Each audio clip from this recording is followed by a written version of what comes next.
याद रखो जब अल्लाह फरमाएगा कि ऐ ईसा इब्न मरियम, क्या तुमने लोगों से कहा था कि अल्लाह के सिवा मुझे और मेरी वालिदा को माबूद मुकर्रर करो?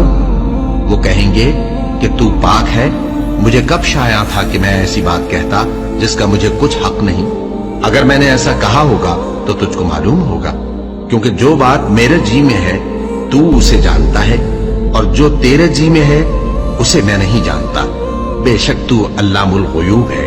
मैंने इनसे कुछ नहीं कहा बजुज़ उसके जिसका तूने मुझे हुक्म दिया, वो ये कि तुम अल्लाह की इबादत करो जो मेरा और तुम्हारा सबका परवरदिगार है, और जब तक मैं उनमें रहा उनके हालात की खबर रखता रहा। फिर जब तूने मुझे दुनिया से उठा लिया तो तू ही उनका निगरां था, और तू हर चीज से खबरदार है। अगर तू उनको अजाब दे तो ये तेरे बंदे हैं, और अगर इन्हें बख्श दे तो तेरी मेहरबानी, इसलिए कि तू ही गालिब है, हिकमत वाला है। अल्लाह फरमाएगा कि आज वो दिन है कि सच्चों को उनकी सच्चाई ही फायदा देगी। उनके लिए बाग हैं जिनके नीचे नहरें बह रही हैं, हमेशा हमेशा वो उनमें बसते रहेंगे। अल्लाह उनसे खुश है और वो अल्लाह से खुश हैं।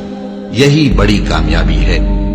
आसमान और जमीन और जो कुछ इन दोनों में है, सब पर अल्लाह ही की बादशाही है, और वो हर चीज पर कादिर है।